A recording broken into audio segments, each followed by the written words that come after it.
भारत में व्यवस्थित प्रशासन चलाने के लिए अलग अलग राज्यों और केंद्र शासित प्रदेशों की अपनी जिम्मेदारी है। देश की राजधानी दिल्ली भी एक केंद्र शासित प्रदेश है। हालांकि, क्या आपको स्टेट और यूनियन टेरिटरी के बीच अंतर पता है? इस वीडियो के माध्यम से राज्य और केंद्र शासित प्रदेश के बीच अंतर को समझेंगे। भारतीय संविधान के अनुसार राज्य केंद्र से अलग एक स्वतंत्र इकाई होती है। राज्य अपनी सरकार को खुद चुनते हैं। इसके लिए चुनाव प्रक्रिया के माध्यम से सरकार को चुना जाता है। वहीं संसद द्वारा राज्य विशेष के लिए नियम नहीं बनाए जाते हैं। प्रत्येक राज्य में एक मुख्यमंत्री और विधानसभा होती है। भारत के 6 राज्यों में विधानसभा के साथ विधान परिषद भी हैं, जो कि आंध्र प्रदेश, तेलंगाना, उत्तर प्रदेश, बिहार, कर्नाटक और महाराष्ट्र हैं। मुख्यमंत्री होने के साथ ही प्रत्येक राज्य में एक राज्यपाल भी होता है, जो कि कार्यकारी अध्यक्ष होता है। साथ ही वह राज्य में राष्ट्रपति का रिप्रेजेंटेटिव भी होता है। वहीं एक यूटी की तुलना में राज्य की जनसंख्या और क्षेत्रफल अधिक होता है, यानी केंद्र शासित प्रदेश भी एक यूनिट है।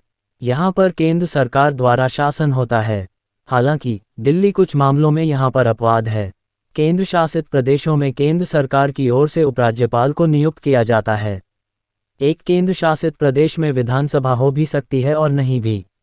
उदाहरण के तौर पर संविधान में 69वें संशोधन एक्ट 1991 के तहत दिल्ली को राष्ट्रीय राजधानी क्षेत्र (एनसीटी) का दर्जा प्राप्त हुआ था। इसके साथ ही यहाँ पर विधानसभा के गठन का भी प्रावधान है। वहीं पुडुचेरी में भी विधानसभा है।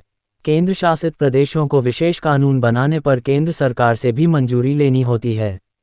अंडमान व निकोबार द्वीप समूह पोर्ट ब्लेयर, चंडीगढ़, पुडुचेरी, दमन और दीव, दादरा और नागर हवेली दमन, लक्षद्वीप कवरत्ती, जम्मू और कश्मीर श्रीनगर, लद्दाख लेह। दरअसल विशेष परिस्थितियों में ही केंद्र शासित प्रदेश का गठन किया जाता है।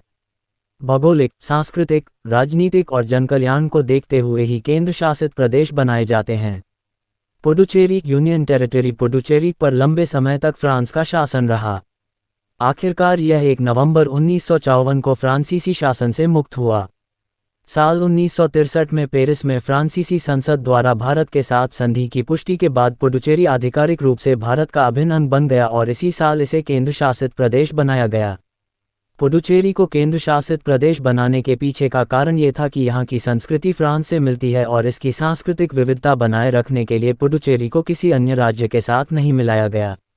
पुडुचेरी की एक और विशेषता यह है कि इसके 4 जिले अलग अलग राज्यों से घिरे हुए हैं, जिनमें माही केरल के पास, यानम आंध्र प्रदेश के पास, पुडुचेरी और कराईकल तमिलनाडु के पास स्थित हैं। ऐसे में यह जरूरी था कि इस प्रदेश को केंद्र शासित प्रदेश बनाकर ही रखा जाए। ऐसी ही और जानकारी के लिए हमारे चैनल को सब्सक्राइब करें।